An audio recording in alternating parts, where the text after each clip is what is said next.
বৰভাগ press ক্লাবৰ উদ্যোগত অসম চৰকাৰৰ পেঞ্চন প্ৰাপক জ্যেষ্ঠ সাংবাদিক দণ্ডিৰাম দাসক সাদৰ সম্বৰ্ধনা কৰিয়া হিমাশ্ৰী বিবাহ ভৱনত দিনজোৰা কাৰ্যসূচীৰে অনুষ্ঠিত হয় সাদৰ সম্বৰ্ধনা অনুষ্ঠান। নলবাৰী জিলাৰ অন্তৰ্গত বৰভাগ প্ৰেছ ক্লাবৰ উদ্যোগত আজি এইবেলি অসম চৰকাৰৰ সাংবাদিক পেঞ্চন প্ৰাপক জ্যেষ্ঠ সাংবাদিক বিশিষ্ট কবি দণ্ডিৰাম দাসক বৰভাগ কৰিয়া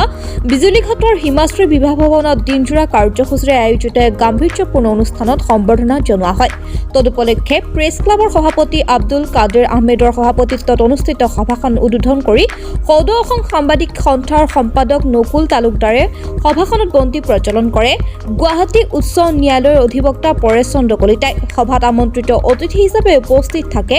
সদৌ নলবাৰী জিলা ছাত্ৰ সন্থাৰ সাধাৰণ সম্পাদক সমৰজ্যোতি মহন্ত, লোক নিৰ্মাণ বিভাগৰ সহকাৰী কাৰ্যবাহী অভিযন্তা কিশোৰ কুমাৰ কলিতা। ইয়াৰ উপৰি সভাত যুৱনেতা পৰাগজ্যোতি চৌধুৰী সহ অন্য কেইবাজনো বিশিষ্ট অতিথি উপস্থিত থাকে। সভাত সাংবাদিকগৰাকীক গামোচা, জাপি, চেলেং চাদৰ, কিতাপ, স্মাৰক, মানপত্ৰ আদিৰে সম্বৰ্ধনা জনোৱা হয়। উক্ত সভাতে জ্যেষ্ঠ সাংবাদিকগৰাকীক সদৌ নলবাৰী জিলা ছাত্ৰ সন্থা, সদৌ অসম সাংবাদিক সন্থা, নলবাৰী জিলা বাৰ্তাজীৱী সংঘ, বৰভাগ আঞ্চলিক ছাত্ৰ সন্থা, বৰভাগ জ্যেষ্ঠ নাগৰিক মঞ্চ, পশ্চিম ওপৰ বৰভাগ জ্যেষ্ঠ নাগৰিক মঞ্চ আদিৰ লগতে কেইবাটাও অনুষ্ঠান প্ৰতিষ্ঠানে সম্বৰ্ধনা জনায়।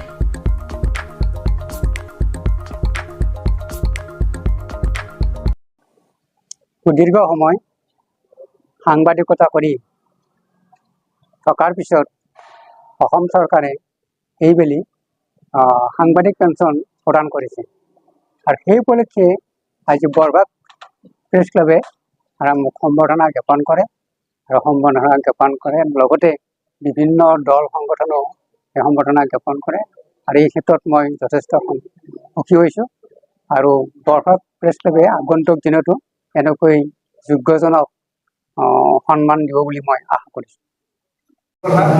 বৰভাগৰ কাৰণে এটা গৌৰৱৰ কথা যে বৰভাগৰ এগৰাকী সংগ্ৰামী সাংবাদিকে সাংবাদিক পেঞ্চন লাভ কৰাৰ পিছত বৰভাগ প্ৰেছ ক্লাবে তাত আনুষ্ঠানিকভাৱে সম্বৰ্ধনা জ্ঞাপন কৰিছে আৰু এয়া সামাজিক স্বীকৃতি। এগৰাকী সাংবাদিকে যিটো জাতীয় দায়বদ্ধতাৰে কাম কৰি আহিছে, ভাষা সংস্কৃতিৰ দায়বদ্ধতাৰে কাম কৰি আহিছে, সমাজৰ প্ৰতি দায়বদ্ধতাৰে কাম কৰি আহিছে, পোৱা নোপোৱাৰ হিচাপ কৰা নাই। যিগৰাকী সাংবাদিকে জীৱনৰ গোটেইখিনি সময়ছোৱা সমাজৰ কাৰণে দিলে, সংবাদ ক্ষেত্ৰখনৰ কাৰণে দিলে, সেই সাংবাদিকগৰাকীক চৰকাৰে স্বীকৃতি দিয়াত সাংবাদিকতাৰ পৰা সুখী হৈছোঁ, সন্তোষ পাইছোঁ আৰু চৰকাৰক ধন্যবাদ জ্ঞাপন কৰিছোঁ। আৰু লগতে বৰভাগ প্ৰেছ ক্লাবে তেখেতক যে আনুষ্ঠানিকভাৱে আজি এই সুন্দৰকৈ সম্ভাষণ দিলে তাৰ কাৰণে আমি বৰভাগ প্ৰেছ ক্লাবক ধন্যবাদ জ্ঞাপন কৰিছোঁ। এই কথাটো হ'ল যে অসমৰ যিসকল সাংবাদিকে নিষ্ঠা আৰু সততাৰে কাম কৰি আছে, সেই সাংবাদিকসকলৰ যিটো আৰ্থিক দৈন্যতা, এই কথাটো কিন্তু অত্যন্ত লক্ষণীয় আৰু গুৰুত্বপূৰ্ণ। এফালে বিভিন্ন ধৰণৰ যি নিৰাপত্তাজনিত কথা আৰু ইফালে আৰ্থিক নিৰাপত্তাৰ কথা, এই দুটা কথাক চিন্তা কৰি সদৌ অসম সাংবাদিকতা আমি দাবী জনাব বিচাৰিছোঁ যে অসমৰ বহু আৰু সাংবাদিকে এই সাংবাদিক পেঞ্চন পাবলগীয়া আছে। উপযুক্ত বয়সৰ লগে লগে সকলো সাংবাদিককে সাংবাদিক পেঞ্চন দিয়াৰ ব্যৱস্থা গ্ৰহণ কৰা হওক আৰু সাংবাদিক পেঞ্চনৰ যিটো পৰিমাণ সেইটো বঢ়াব লাগে। কাৰণ গোটেই সাংবাদিকসকলে জীৱন জুৰি যিটো সাংবাদিক তেখেতৰ লগত জড়িত হৈ আছে, তাৰ পিছত পৰিয়ালটো চলাই নিবলৈ যথেষ্ট কষ্টৰ সন্মুখীন হ'বলগীয়া হয়। এগৰাকী সাংবাদিকক অসম চৰকাৰে সাংবাদিক পেঞ্চনৰ নামত যদি 10,000 টকা দিয়ে, সেইটো তেওঁৰ ঔষধতে গুচি যাব, যিটোহে ঔষধৰ মহঙা বজাৰ। গতিকে আমি অসম চৰকাৰক দাবী উত্থাপন কৰিব বিচাৰিছোঁ অতি কমেও 25,000 টকাকৈ এই সাংবাদিক পেঞ্চন দিয়াৰ ব্যৱস্থা কৰিব লাগে। সাংবাদিক পেঞ্চনটো 25,000 টকালৈকে বঢ়াব লাগে। কাৰণ দেখিবলৈ পোৱা যায় যে এখন জিলাত ক'ৰবাত 2জন বা 3জনকহে সাংবাদিক পেঞ্চন দিয়া হয়, তাকো 2 বছৰ বা 3 বছৰ গেপ থাকে। গতিকে এই সাংবাদিক পেঞ্চনটো প্ৰতি বছৰে নিয়মীয়া হ'ব লাগে আৰু উপযুক্ত ব্যক্তি সংখ্যা হিচাপে ধৰিব নালাগে। উপযুক্ত যিখিনি ব্যক্তি থাকে প্ৰত্যেককে সাংবাদিক পেঞ্চন দিব লাগে, সাংবাদিকৰ পেঞ্চনৰ পইচা বঢ়াব লাগে। তাৰ লগে লগে আমি আহ্বান জনাব বিচাৰিছোঁ সমগ্ৰ অসমৰ সাংবাদিকৰ কল্যাণৰ কাৰণে অসম চৰকাৰে এই সাংবাদিক বৃত্তিটোত জড়িত সকলক বিশেষ মাননি দিয়াৰ ব্যৱস্থা গ্ৰহণ কৰিব লাগে যিসকল সাংবাদিক ইতিমধ্যে চৰকাৰে তেওঁলোকৰ নিয়ম নীতিৰে স্বীকৃতি দিছে এই স্বীকৃতিপ্ৰাপ্ত চৰকাৰী স্বীকৃতিপ্ৰাপ্ত সাংবাদিকসকলক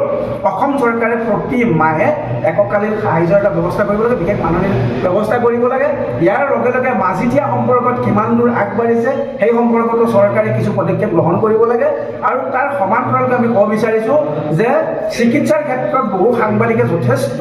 এটা সমস্যাৰ সন্মুখীন হ'বলগীয়া হয় যথেষ্ট আহুকালৰ সন্মুখীন হ'বলগীয়া হয় সাংবাদিকতা কৰি যি ধন পায় সেই ধৰণে কেতিয়াও নিজৰ চিকিৎসা বা পৰিয়ালৰ চিকিৎসা কৰিব নোৱাৰে গতিকে সাংবাদিকসকলৰ স্বাস্থ্যজনিত বা চিকিৎসাৰ নিৰাপত্তাৰ কাৰণে চৰকাৰীভাৱে এটা বীমাকৰণ কৰিব লাগে স্বাস্থ্য বীমা ইতিমধ্যে BTADত সেই কথাটো আৰম্ভ হৈছে গতিকে অসম চৰকাৰে অসমত যিমান সাংবাদিক আছে এই সাংবাদিকসকলৰ 50 লাখ টকাৰ এটা স্বাস্থ্য বীমা কৰাৰ কাৰণে মই এটা আহ্বান জনাইছোঁ মুখ্যমন্ত্ৰীয়ে যিহেতু যথেষ্ট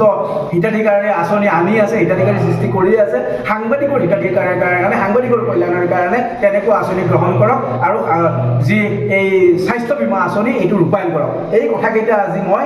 নিউজ ডেস্ক ৰিপৰ্ট আসাম পত্ৰিকা NE7 নলবাৰী জিলাৰ লৰমাত অৱস্থিত বাল্মীকি কলেজত BA ডিগ্ৰীৰ বাবে আবেদন প্ৰক্ৰিয়া আৰম্ভ হৈছে আনহাতে বাল্মীকি ছিনিয়ৰ ছেকেণ্ডেৰী স্কুলত নৱম মানৰ পৰা দ্বাদশ শ্ৰেণীলৈ নামভৰ্তি প্ৰক্ৰিয়া ইতিমধ্যে আৰম্ভ হৈছে উপযুক্ত অৰ্হতা সম্পন্ন ফেকাল্টিৰ দ্বাৰা পাঠদান ব্যৱস্থা উপলব্ধ অধিক তথ্যৰ বাবে মহাত্মা গান্ধী এডুকেশ্যন ইনষ্টিটিউট লৰমা নলবাৰীৰ লগত প্ৰত্যক্ষভাৱে ফোনযোগে আপুনি যোগাযোগ কৰিব পাৰিব ফোন নং হৈছে 9387626427 6901080231 অথবা 6900509688 হোৱাটছআপ নম্বৰত যোগাযোগ কৰিব পাৰিব